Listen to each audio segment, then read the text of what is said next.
Good evening. काल आपण हा पहिला चॅप्टर चालू केला होता. चॅप्टरचं नाव होतं सिम्पल लिफ्टिंग मशीन. ठीक आहे. तर मग आता आपण ह्या चॅप्टर मध्ये थोडं पुढे जाऊयात.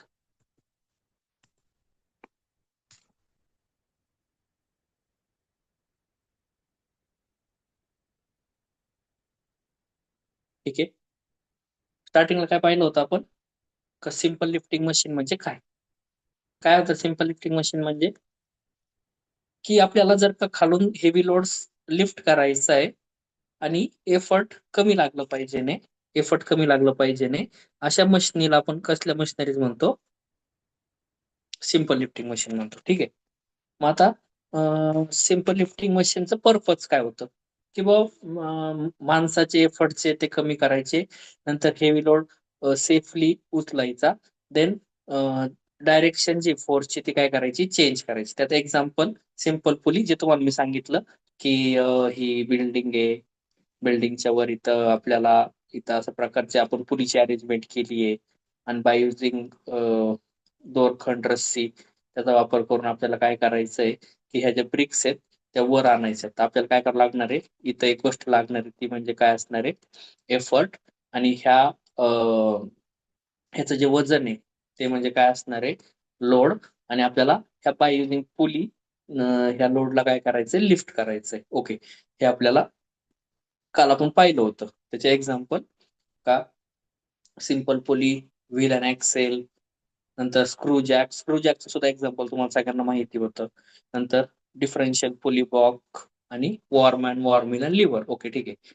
नंतर पुढे पाहिलं होतं लोड म्हणजे काय, की जी गोष्ट आपल्याला लिफ्ट करायची आहे, जी गोष्ट आपल्याला उचलायची आहे बाय युझिंग एफर्ट, त्याला आपण काय म्हणणार आहे, लोड म्हणणार आहे. का load is a weight that is lifted by मशीननी लिफ्ट केलेला जो वजन आहे त्याला आपण काय म्हणतो, लोड कुठे ऍक्ट करतं, खालच्या साईडला, कारण ग्रॅव्हिटी खाली पडते ना त्या लोडला, डाऊनवर्ड ऍक्ट करणार आहे.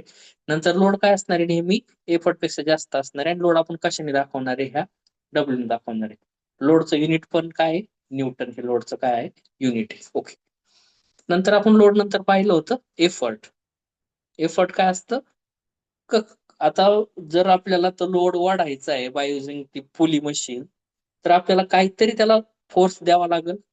वाढण्यासाठी काहीतरी कष्ट करावं लागतील, काहीतरी ताकद लावावं लागेल. त्या ताकदीलाच आपण काय म्हणतो, एफर्ट म्हणतो. एफर्ट काय असतं, एकतर माणूस ओढतो किंवा आपण काय लावणार आहे, मोटर लावणार आहे. नंतर एफर्ट जे आहे ते लोड पेक्षा काय असणार आहे, नेहमी कमी असणार आहे. एफर्ट, कष्ट कमी पाहिजेत ना कुणाला पण, कष्ट कमी आणि एफर्ट कमी पाहिजे नाही, आणि सक्सेस जास्त भेटला पाहिजे असं आपलं म्हणणं आहे. म्हणजे एफर्ट कमी आणि लोड जास्त उचलला गेला पाहिजे नाही. आणि नंतर तिसरं आहे का, कशाने दाखवणार आहे आपण हा एफर्ट, पीने दाखवणार आहे. एफर्टचं पण युनिट काय होतं, न्यूटन होतं. ठीक आहे. नंतर त्याच्यानंतर पाहिलं होतं आपण चौथा टॉपिक की मेकॅनिकल ऍडव्हान्टेज. फॉर्म्युला होता मेकॅनिकल ऍडव्हान्टेजचा, W upon P, load upon effort. Load divided by effort म्हणजेच काय असतं, आपल्याला मेकॅनिकल ऍडव्हान्टेज असतं. ओके. त्यानंतर पाहिलं होतं व्हेलॉसिटी रेशिओ. काय असतं व्हेलॉसिटी रेशिओ, की समजा जेव्हा आपल्याला लोडला लिफ्ट करायचंय, तर डिस्टन्स एफर्टला पण काहीतरी हालचाल करावं लागणार आहे, एफर्टचं पण काहीतरी डिस्टन्स मूव्ह होणार आहे. आणि तसंच त्या लोडचं पण काहीतरी डिस्टन्स काय होणार आहे, मूव्ह होणार आहे. तर मग व्हेलॉसिटी रेशिओ म्हणजे काय, का distance moved bye effort divided by distance moved by load. हे पण आपण काल पाहिलं होतं. नंतर आता आज पाहायचं आपल्याला पुढचा पार्ट. तोपर्यंत एकदा कालचे लिहिलेलं मी इथं फॉर्म्युला एकदा नवीन स्लाइडवर लिहून घेतो. एकदा शेवटच्या स्लाइडवर जाऊयात आपण. ओके. इथं काय करतो मी, काल काय काय पाहिलं का, mechanical advantage is equal to W upon P. आणि अजून एक फॉर्म्युला पाहिला होता का, velocity ratio is equal to distance moved by एफर्टनी हलवलेलं distance divided by distance moved by load. एफर्टने हलवलेलं डिस्टन्स डिवायडेड बाय लोडचा हललेलं डिस्टन्स. यांचा रेशो म्हणजेच काय असणार आहे? Velocity ratio. हा डब्ल्यू म्हणजे काय असतो? लोड. हा पी म्हणजे काय असतो? एफर्ट. नंतर हा एम ए म्हणजेच काय आहे?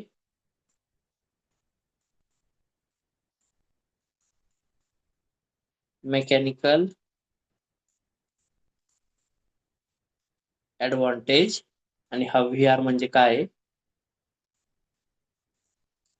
Velocity ratio. ह्या गोष्टी आपण काल व्यवस्थित पाहिल्या होत्या, व्यवस्थित समजल्या होत्या. येऊन आपण ह्याच्या वर्षी 2 प्रॉब्लेम पण सॉल्व्ह केले होते. तर ते प्रॉब्लेम पण एकदा पाहून घेऊ. बघा, पहिला प्रॉब्लेम होता. काय होता पहिला प्रॉब्लेम? की एक मशीन आहे, ती काय करते? 600 न्यूटनचा लोड लिफ्ट करते. किती दिला load? W is equal to 600 newton. बघा, आपण इथं लिहिलं होतं W is equal to 600 newton. ठीक आहे. नंतर कशासाठी करते? जेव्हा ती 600चा लोड तिला लिफ्ट करायचा, तेव्हा तिला किती ताकद लागते, किती कष्ट लागतात, किती एफर्ट लागतायत? 150 न्यूटन. म्हणजे पी इज इक्वल टू किती आलं? 150 newton. W is equal to किती आला? 600 न्यूटन. आपल्याला काय काढायचं होतं? मेकॅनिकल ऍडव्हान्टेज म्हणजे एम ए काढायचा होता. इथं फॉर्म्युला देतो मी, M A is equal to W upon P. हो, इथं फॉर्म्युला मी ब्रॅकेट करतो त्या formula. M A is equal to काय दिला? W upon P. आणि मग त्याच्यावरून आपल्याला काय कळलं? 600 अपॉन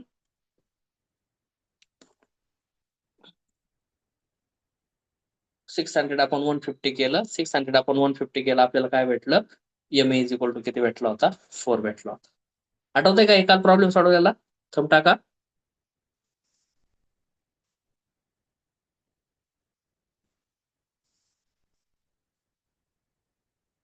छान छान. तसंच दुसरा प्रॉब्लेम पण सोडवला होता आपण एक. हा त्याच्यात व्हेलॉसिटी रेशो काढायचा होता. की काय होतं?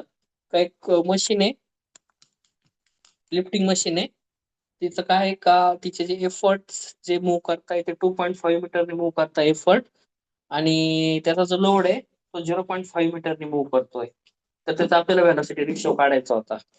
ओके. तर मग आपल्याकडे व्हेलॉसिटी रेशोचा फॉर्म्युला आहे का? Distance moved bye effort upon distance moved by load.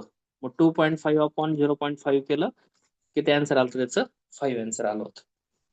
Okay. आता आपण जाऊयात पुढं. आता आधी सगळी थिअरी संपू आणि मग आपण उरलेले प्रॉब्लेम घेऊ आज. काय झालं? ठीक आहे. आता सगळ्यात पहिला आणि सगळ्यात इम्पॉर्टंट मेन असतो तो म्हणजे इफिशियन्सी.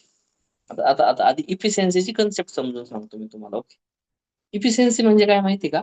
की आउटपुट अपॉन इनपुट. इफिशियन्सी ना ह्या अशा एन ने दाखवतो. एन आणि एनच्या खाली थोडासा तो एन मोठा केलेला असतो.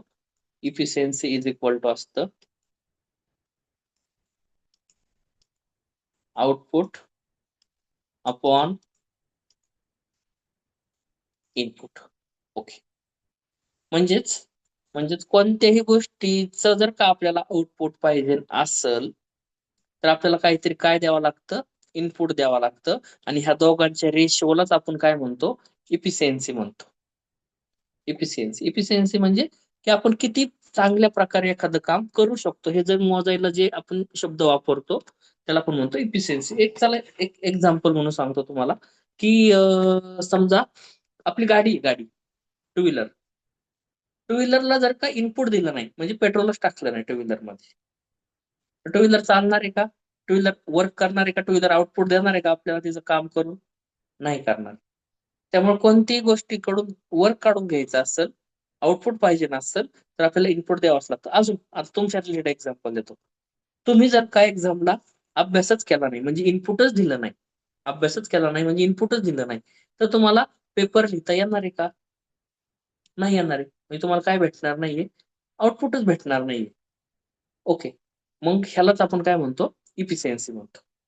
मग एखाद्या मशीनला, लिफ्टिंग मशीनला आपण इनपुटच दिलं नाही तर आउटपुटच भेटणार नाही. आणि मग ह्या दोघांचा जो रेशिओ आहे आउटपुट अपॉन इनपुट त्यालाच आपण काय म्हणतो? इफिशियन्सी. टाका नाव चला. Efficiency of machine. Efficiency of machine. आणि लिहा efficiency is equal to output work upon input work. Efficiency is the ratio of output work to input work आणि ह्या फॉर्म्युला.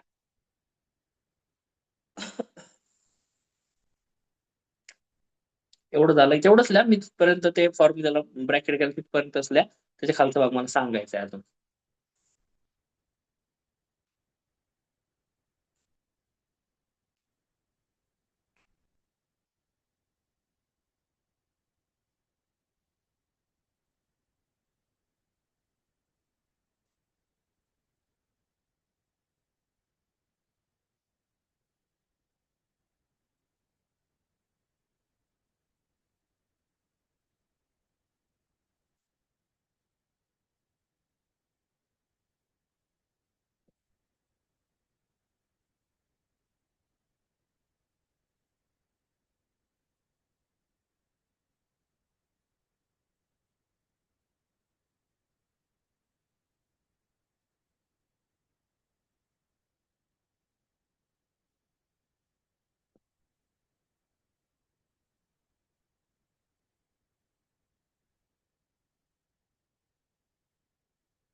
झालंय.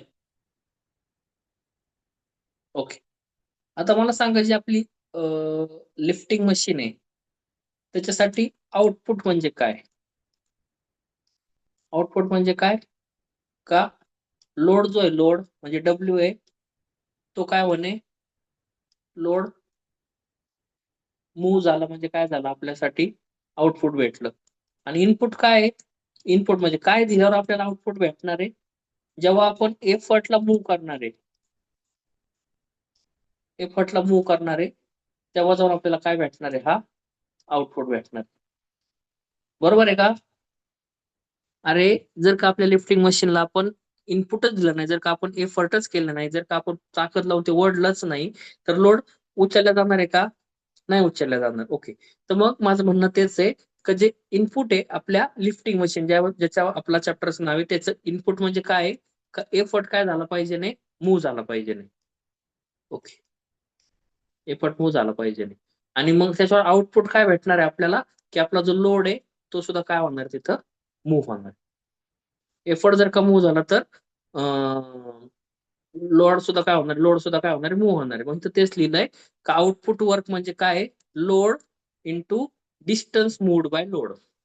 डब्ल्यू इंटू म्हणजे लोड किती येतो आणि त्याला कशाने मल्टिप्लाय केलं त्याच्या मूव्ह झालेल्या डिस्टन्सने. तसंच इनपुट वर्क म्हणजे काय? Effort into distance moved bye effort. Okay. या दोन गोष्टी एवढ्या काय महत्वाच्या नाहीये, पण हा जो फॉर्म्युला आहे हा हा खूप महत्वाचा आहे. का इफिशियन्सी इज इक्वल टू, इथं लिहितो मी परत एकदा, लय महत्वाचा फॉर्म्युला आहे. इफिशियन्सी इज इक्वल टू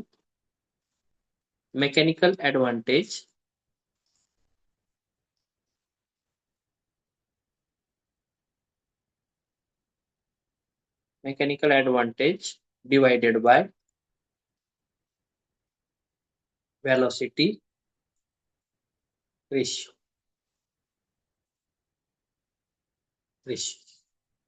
म्हणजेच काय?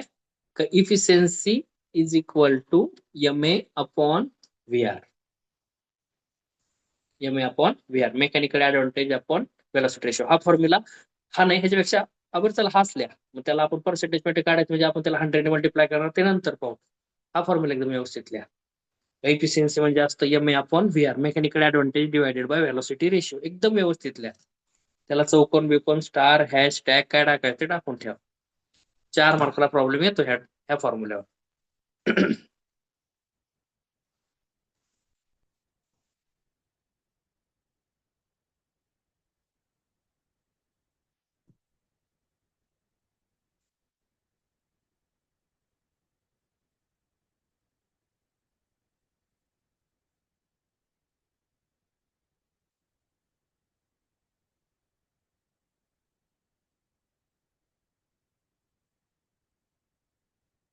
झालं इथपर्यंत?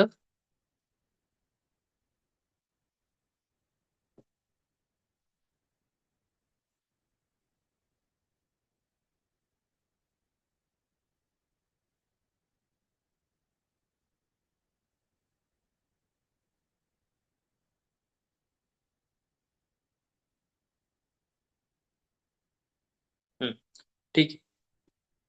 ओके, आता पुढं काय ठरलं आपलं? इफिशियन्सी इज इक्वल टू काय असणार आहे? Mechanical advantage upon velocity ratio, आणि त्याच्यावरून मला जर का ते पर्सेंट मध्ये काढायचं आहे, इफिशियन्सी जर का पर्सेंट मध्ये काढायची आहे, तुम्ही काय करणार की त्या एम अपॉन व्ही आर ला इंटू काय करणार 100 करणार, म्हणजे आपल्याला इफिशियन्सी जी भेटेल ती कशात भेटेल? पर्सेंटेज मध्ये भेटेल. ते तर माहिती आहे तुम्हाला, तुमची टक्के काढायचे म्हणजे तुम्हाला तो किती आउटपुट आहे, म्हणजे किती मार्क पडलेत, टोटल किती मार्क होते, त्यांना डिवाइड करायचं आणि त्याला कितीने मल्टिप्लाय करायचं? 100. कशाचंही पर्सेंटेज काढत म्हणजे आपण काय करतो, त्याला 100 ने मल्टिप्लाय करत असतो. ओके, आता आता तुम्हाला थोडीशी रियालिटी सांगतो. ओके, इफिशियन्सीची रियालिटी, की समजा शेवटच्या स्लाइडवर जावं लागेल मला सांगण्यासाठी. ओके, की काय फॉर्म्युला लिहिला आपण? एक तर efficiency is equal to output work upon input work. हा एवढा काही महत्वाचा फॉर्म्युला नाहीये, पण मी ह्याच्यावरूनच तुम्हाला सांगणार आहे इफिशियन्सी म्हणजे काय. आता मला सांगा की तुम्हाला जर का एक्झाम मध्ये 100 मार्क्स पाडायचेत, 100 नको पकडायला, तर थोडे कम पकड्यात. 100 पैकी किती मार्क्स पाडायचे तुम्हाला? 80 मार्क्स पाडायचेत. त्यामुळे तुम्ही काय केलं? 80 मार्क्स पाडायचेत म्हणून तुम्ही 80 मार्क्सचा स्टडी सुद्धा केला, की तुम्ही म्हणले चला पहिला चॅप्टर मोठा दिसतोय, 20 मार्क्सचा दिसतोय, तेवढे काय करत नाही, बाकी चारी व्यवस्थित करूयात, म्हणजे आपल्याला किती मार्क पडतील?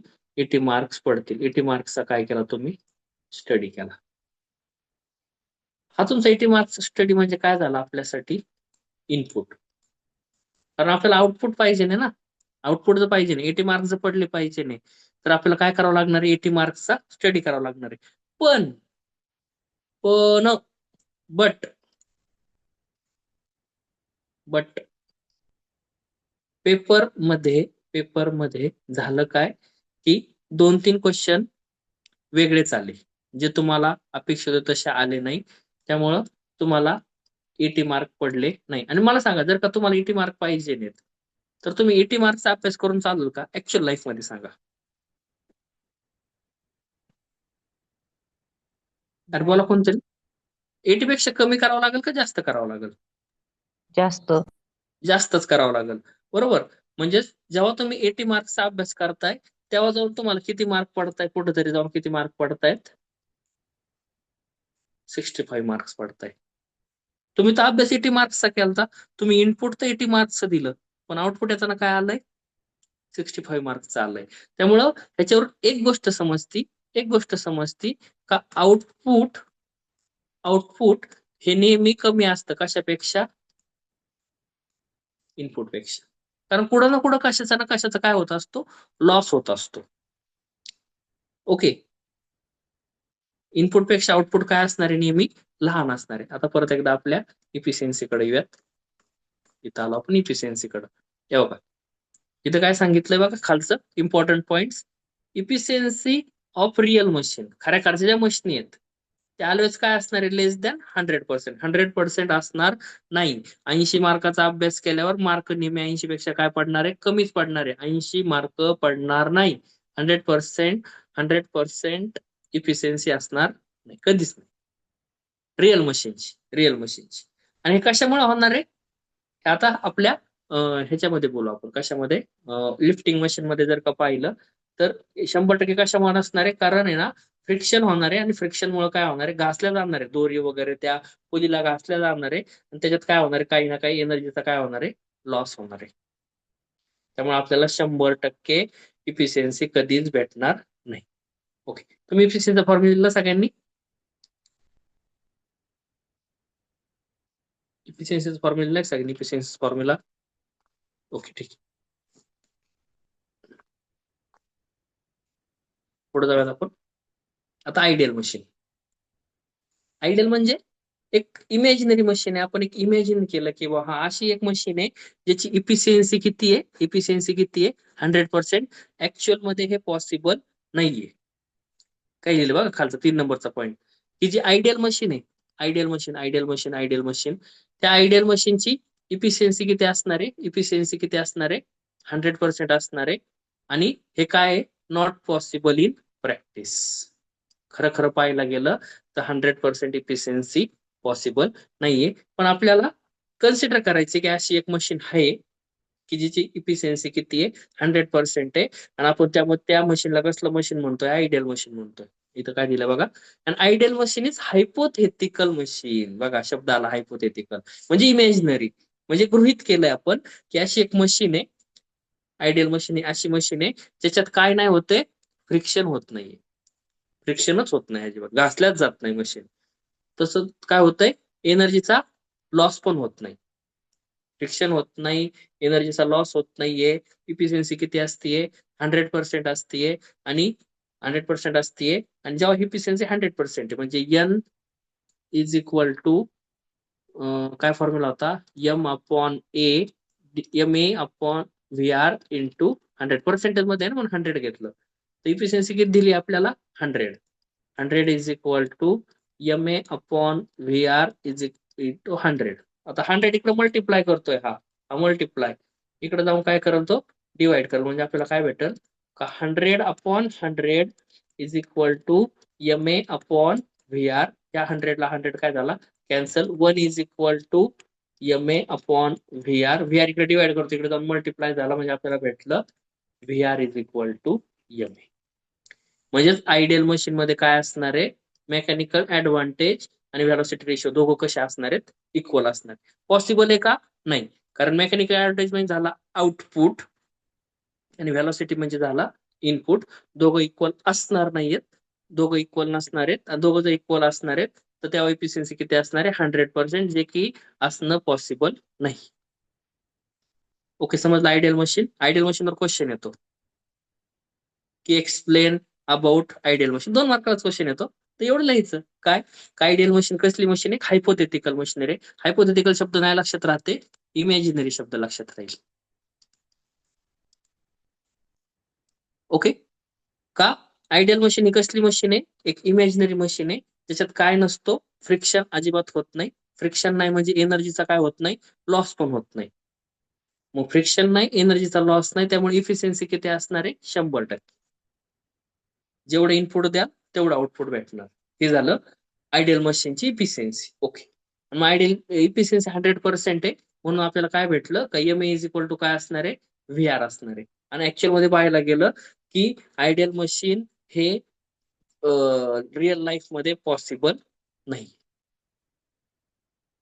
Okay, understand? Ideal machine understand?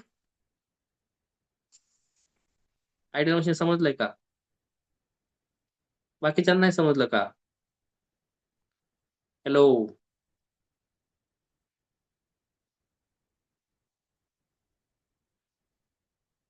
अरे बाकीच्यांचं काय आहे?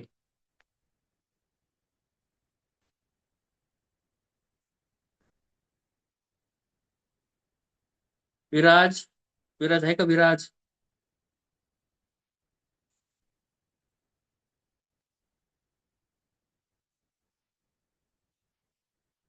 हम्म, घ्या लिहून, चला. आयडियल मशीन लिहून घ्या व्यवस्थित. हायपोथेटिकल शब्द लक्षात राहत नसेल तर तुम्ही तिथे इमॅजिनरी शब्द वापरला तरी चालेल.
झालंय का?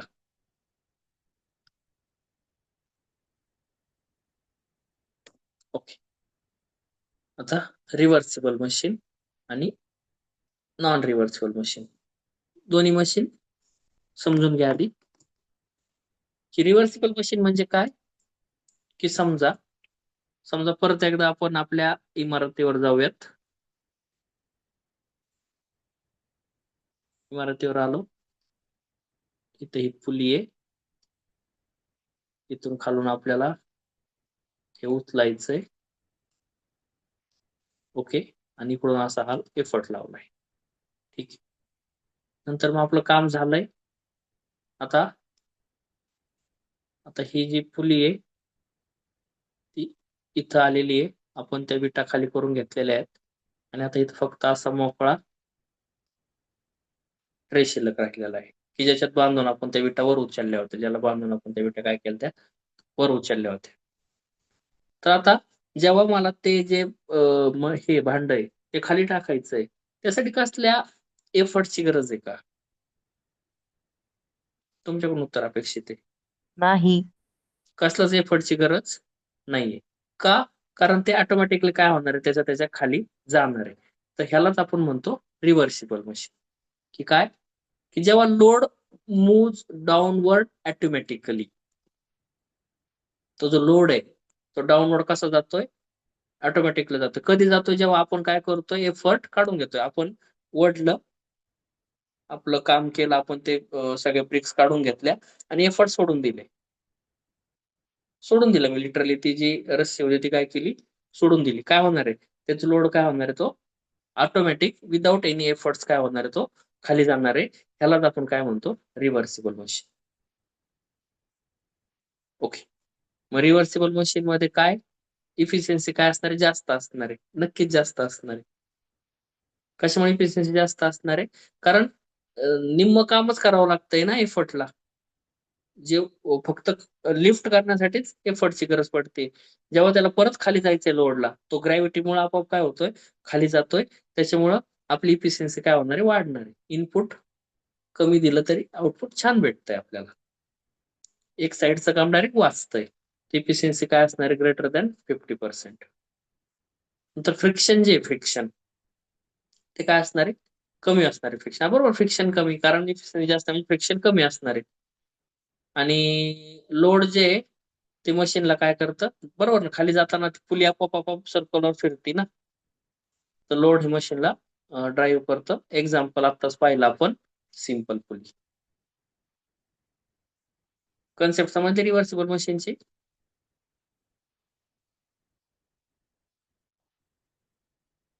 आता ह्यालाच ऑपोजिट आहे. त्यालाच ऑपोजिट आहे नॉन रिव्हर्सिबल मशीन, किंवा किंवा त्यालाच अजून एक शब्द आहे सेल्फ लॉकिंग मशीन. मी तुम्हाला काल आहे ना ते जॅकचं एक एक्झाम्पल सांगितलं होतं बघा. जॅकचं, ती गाडी उचलायची, पंक्चर झालेली गाडी आहे बघा, इथं जॅक, स्क्रू जॅक, आठवतोय का? आठवतंय का? काल होते ना तुम्ही लेक्चरला, की आपण ते जॅक फिरवणार, मग ती आपली अख्खी गाडीच्या गाडी काय होती? लिफ्ट केल्या जाते. ओके. तर मग आता मला सांगा, जर का जॅक सारखं लिफ्टिंग मशीन जर का रिव्हर्सिबल असेल, कसं असेल? रिव्हर्सिबल.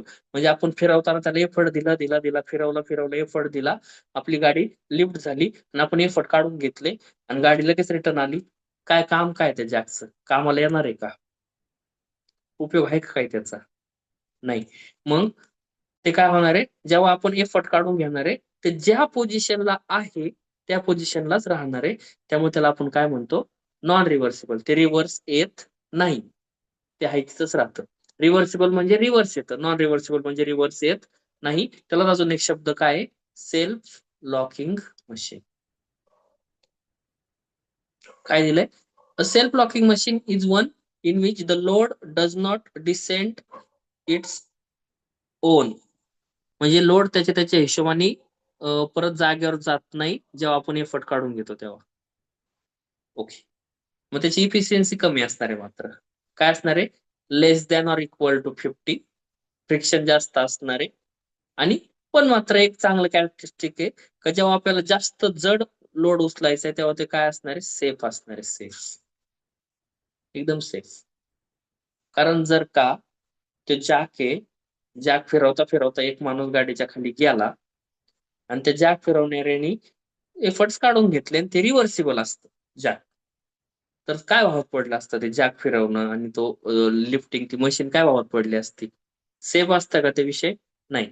त्यामुळं हे जे सेल्फ लॉकिंग मशीन म्हणा किंवा नॉन रिव्हर्सिबल मशीन ह्या जास्त जड हेवी लोड्स उचलण्यासाठी कशा असणार आहेत? एकदम सेफ आहे. Example screw jack, worm and worm wheel. Reversible non reversible फरक समजलाय? हॅलो, लिहायचंय? रिव्हर्सिबल लिहिलं नसाल ना, रिव्हर्सिबल लिहा पटकन, मग नॉन रिव्हर्सिबल लिहूयात, दोन्ही लिहू.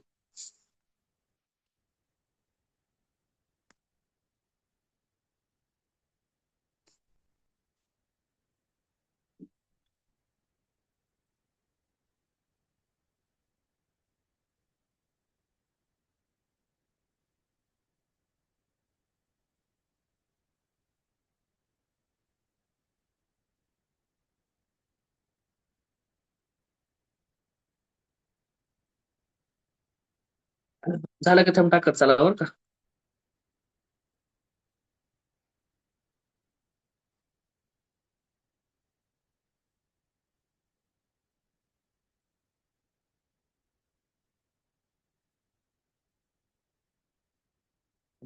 रिव्हर्सिबल झालं का? नॉन रिव्हर्सिबल लिहा. नॉन रिव्हर्सिबल किंवा त्याला आपण काय म्हणतो? Self locking.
ओके. आता रिव्हर्सिबिलिटीची कंडिशन्स झालं तर बोलणं आपलं काय? का जर का इफिशियन्सी 50% जास्त असेल तर त्याला आपण कसलं म्हणणार आहे? रिव्हर्सिबल मशीन म्हणणार आहे. आणि इफिशियन्सी जर का लेस दॅन ऑर इक्वल टू 50% असेल, म्हणजे एक तर 50% किंवा 50% कमी असेल, त्याला आपण सेल्फ लॉकिंग म्हणणार आहे, किंवा अजून एक शब्द होता त्याला नॉन रिव्हर्सिबल. आपण लिहिलंय ना हे दोन्ही पण, परत लिहायची काय गरज नाही. इफिशियन्सीवरून ओळखायचं मशीन रिव्हर्सिबल आहे का नॉन रिव्हर्सिबल आहे. कसं ओळखायचं? इफिशियन्सी जर का जास्त असेल 50% जास्त तर रिव्हर्सिबल, आणि 50 किंवा 50% कमी असेल तर नॉन रिव्हर्सिबल. ओके. देन इफिशियन्सीचा फॉर्म्युला, efficiency is equal to M A upon V R, आणि मग त्याला वेगवेगळ्या प्रकार लिहिले. कसं लिहिलंय की आता हा व्ही आर इकडे डिवाइड करतोय, तो इकडून काय होईल? मल्टिप्लाय, म्हणजे efficiency into V R is equal to काय भेटला? M A. किंवा अजून एक ऑप्शन आहे की व्ही आर इकडे डिवाइड करतो, इकडे मल्टिप्लाय, इफिशियन्सी इकडे काय गरज नाही लिहायची. ओके. हे पण efficiency is equal to M A upon V R आपल्याला फॉर्म्युला माहिती आहे. बाकीचे आपण कसे पण बनवू शकतो. कसे म्हणून सांगतो चला. चल ठीक आहे. Efficiency is equal to M A upon V R. आता व्ही आर इकडे डिवाइड आहे, इकडे जाऊन काय होणार आहे? मल्टिप्लाय, म्हणजे काय भेटेल? Efficiency into V R is equal to M A. Okay. नंतर अजून परत एक असा फॉर्म्युला होईल का व्ही आर इकडं मल्टिप्लाय होईल आणि इफिशियन्सी इकडे येऊन जाईल. म्हणजे काय वाटेल आपल्याला, V R is equal to M A upon efficiency. हे सुद्धा लिहायची काही गरज नाहीये. नंतर ऍडव्हान्टेज आणि डिसएडव्हान्टेज. सेल्फ लॉकिंगची मशीन पाहिलं आपण. सेल्फ लॉकिंग म्हणजे रिव्हर्सिबल का नॉन रिव्हर्सिबल, कोणतरी सांगा पटकन. Non reversible.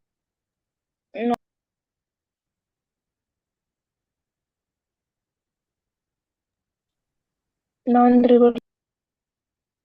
नॉन रिव्हर्सिबल, बरोबर. ऍडव्हान्टेज काय आहे सेल्फ लॉकिंग मशीनचं? नॉन ऍडव्हान्टेज म्हणतो, सॉरी, सेल्फ लॉकिंग मशीन म्हणजेच काय असणार आहे? नॉन रिव्हर्सिबल मशीन असणार आहे. ठीक आहे, त्याचे ऍडव्हान्टेजेस बघायचे सेल्फ लॉकिंगचे. काय ऍडव्हान्टेजेस आहेत का? Accidental lowering of load prevent करतं, बरोबर. तेच गाडीचं सांगितलं की ऍक्सिडेंटली जर गाडी खाली आली तर ऍक्सिडेंट म्हणजे एखाद्याचा जीव जायचा, बरोबर का? तर ते प्रिव्हेंट करतं आपण सेल्फ लॉकिंग मशीन. नंतर काय की कन्स्ट्रक्शन वर्क झालं, तिथं लिफ्टिंग वर्क, तिथं जिथं आहे तिथं काय ते सेफ आहे, एकदम जास्त हेवी उचलायचं तर सेफ आहे. आणि त्याला braking system, no braking system required. म्हणजे काय की आता ऑटोमॅटिक ते थांबणारच आहे ना, त्यामुळे त्याला ब्रेकची काय, सेपरेट ब्रेकची काय गरज नाही. हे ऍडव्हान्टेजेस आहे. ब्रेकची गरज नाही ना, की ते जर का लोड वर वर चाललाय आणि तो परत रिटर्न खाली येणार आहे का?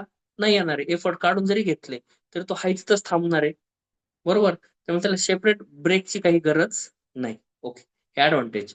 डिसएडव्हान्टेज मध्ये आलं तर इफिशियन्सी काय असणार आहे? नक्कीच 50% पेक्षा कमी, म्हणजेच लोअर इफिशियन्सी असणार आहे. आणि लोअर इफिशियन्सी म्हणजेच एफर्ट कसे लागणार आहेत आपले? जास्त लागणार आहे. ठीक आहे, लिहा. ऍडव्हान्टेज आणि डिसएडव्हान्टेज जे आपण शिकलो तेच ऍडव्हान्टेज डिसएडव्हान्टेज, काही वेगळं नाही त्याच्यात.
झालंय का?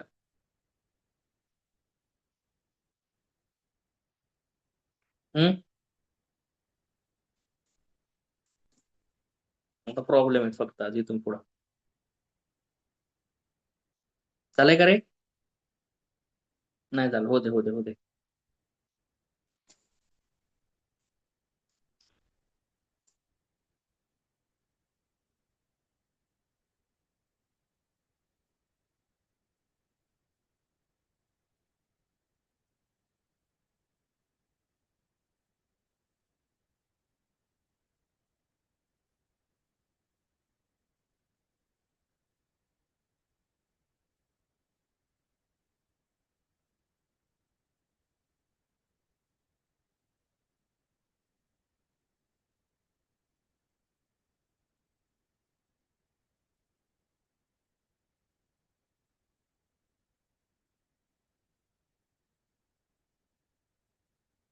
घेऊ पुढं.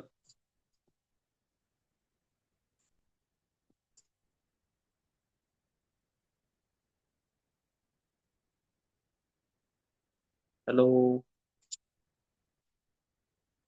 आवाज व्हिडिओ दिसतोय का?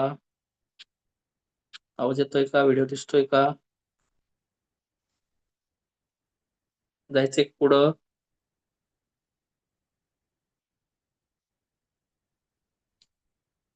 अरे काहीतरी द्या रिप्लाय.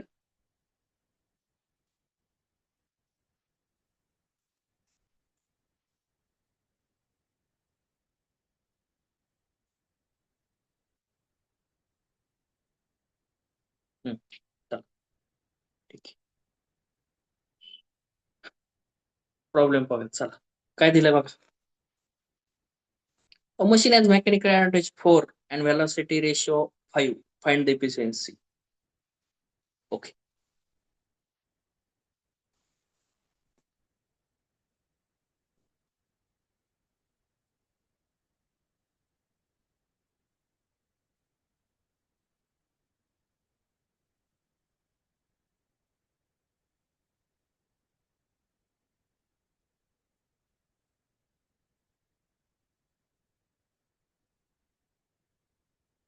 तेच येतं. ठीक आहे असं. सोल्युशन.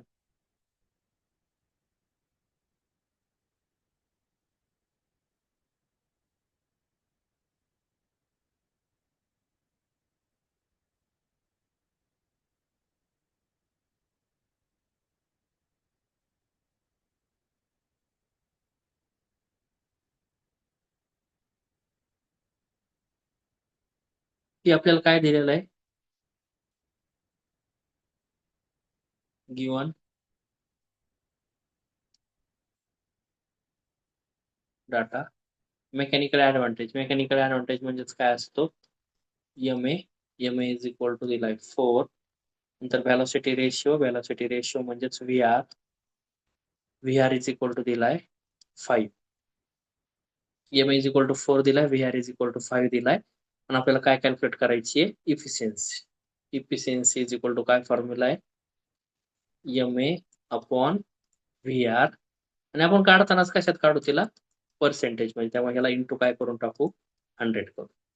सांग एम ए किती आहे 4, व्ही आर किती आहे 5 into 100. Therefore efficiency is equal to 4/5 किती आलं इंटू 100. करा कॅल्क्युलेट पटकन. माझ्यामध्ये त्याचा आन्सर येऊन जाईल 80%. मला तुमच्याकडून एक उत्तर अपेक्षित आहे. 80%. हा का हे रिव्हर्सिबल आहे का नॉन रिव्हर्सिबल आहे. ही जी लिफ्टिंग मशीन हे रिव्हर्सिबल आहे का नॉन रिव्हर्सिबल आहे. Reversible. कशामुळे reversible. Because efficiency is greater than 50%. Perfect. का इफिशियन्सी 80%पेक्षा जास्त 50% जास्त म्हणजे 80% आहे. त्यामुळे हे कसलं मशीन आहे. Reversible machine. लिहा व्यवस्थित लिहून घ्या. क्वेश्चनचा आन्सर.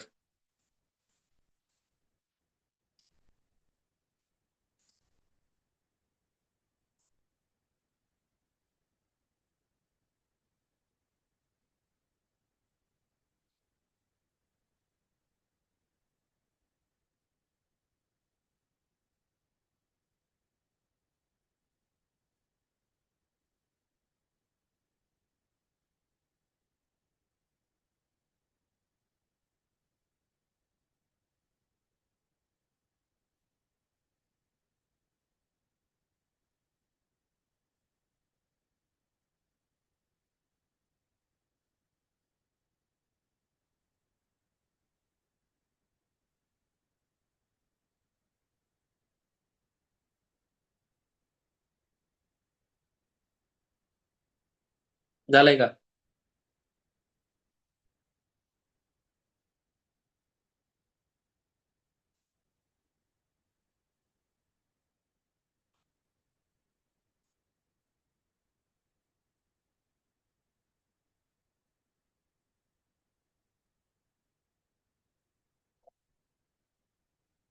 पुढचं क्वेश्चन तुम्ही सोडवायचं आता.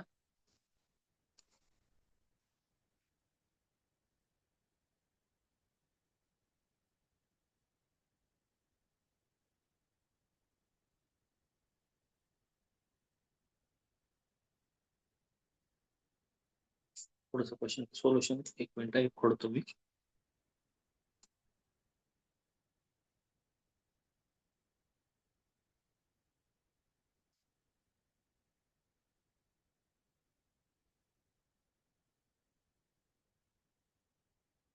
मोठा खोड रबर नाही का यांच्याकडे.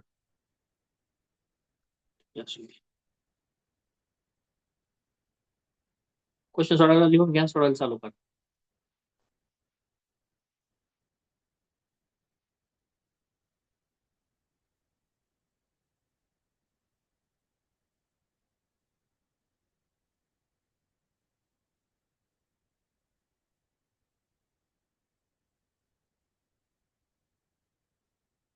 काय डोकं लावता ते डोकं लावा थोडं थोडं, हळूहळू हळूहळू सोडवा.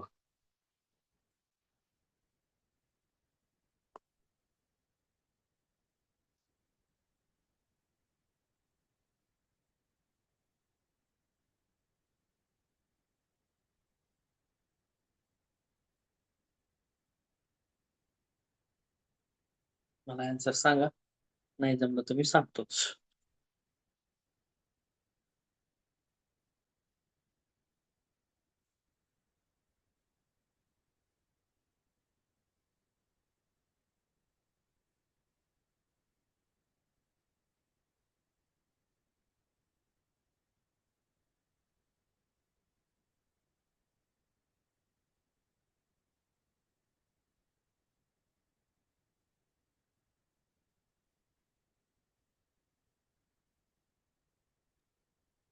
Efficiency 0.75 येते.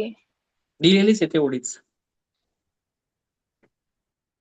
इफिशियन्सी तेवढी 0 पॉईंट काढून करावं लागेल ना, म्हणजे मग 200 येईल. एम येईल 200 का? हो, एन एन एन.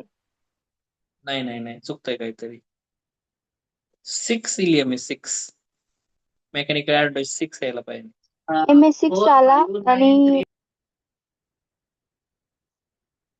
एकेकाने बोला, एकेकाने बोला. MA6 आला. हो, MS6 आलाय आणि आणि लोड आला असेल. Effort required 200. हा परफेक्ट, एफर्ट 200 आले. एफर्टच विचारलेत ना आपल्याला, एफर्ट. हो, चला मी लिहितो गिवन डाटा.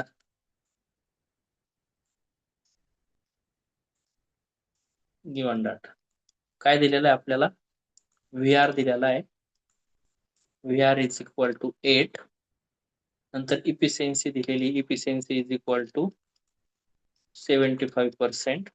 आणि अजून एक काय दिलेलं आहे, एफर्ट विचारलाय आणि लोड दिलाय, म्हणजे W दिलेला आहे 1200 न्यूटन आणि P इज इक्वल टू काय विचारलाय, क्वेश्चन मार्क. ठीक आहे, तर आपल्याकडे इफिशियन्सीचा फॉर्म्युला आहे. काय फॉर्म्युला आहे? Efficiency is equal to MA upon VR into 100. Into 100 का? कारण इफिशियन्सी देताना त्यांनी 75% दिलेली.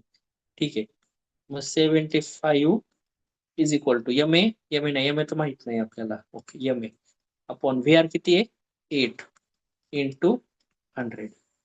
ठीक आहे, उरलेला बाकी कट साईडला सोडवतो आता मी.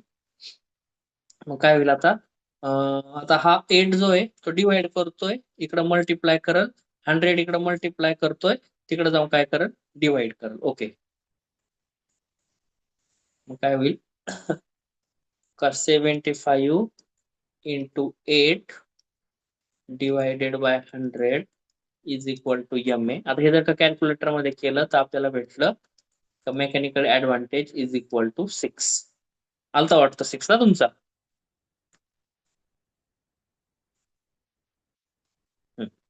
आणि मेकॅनिकल ऍडव्हान्टेजचा फॉर्म्युला आहे आपल्याकडे एक. मेकॅनिकल ऍडव्हान्टेज म्हणजेच काय असतो, load upon effort is equal to 6. मग लोड किती दिलेला आहे, लोड दिलाय आपल्याला 1200 upon P is equal to 6.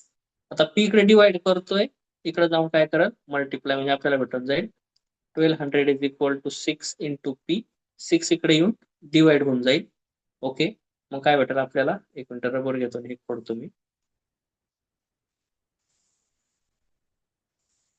मग काय भेटून जाईल आपल्याला, का 1200 divided by 6 is equal to P आणि therefore P is equal to 1200 divide by 6 केलं म्हणजे किती भेटलं ते, 200 न्यूटन. हे आलं आपलं फायनल आन्सर आणि राईट आन्सर. कोणाकोणाचं आलं होतं, 2 जणांनी सांगितलं होतं, बाकीच्यांचं काय आलतं? ओके,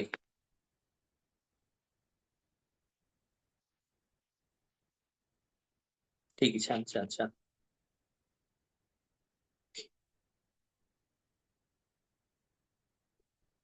तर आपण काय करू, आज इथंच थांबूयात. उद्या एकदा ह्याचे आलेल्या परत एकदा ह्या सगळ्या फॉर्म्युलेचे रिव्हिजन घेऊन एखाद 2 प्रॉब्लेम सोडूयात आणि मग पुढच्या टॉपिक कडे जाऊ. ठीक आहे. सगळ्यांना गुड नाईट. भेटू आपण उद्या संध्याकाळी रात्री 9 वाजता. कोणाला काय अडचण, आजच्या सेशन मध्ये काय अडचण, एनी डाऊट, काय विचारायचं तर विचारा पटकन. चला,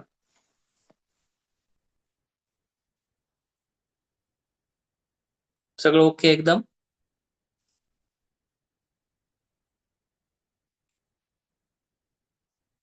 ठीक आहे, चालतंय.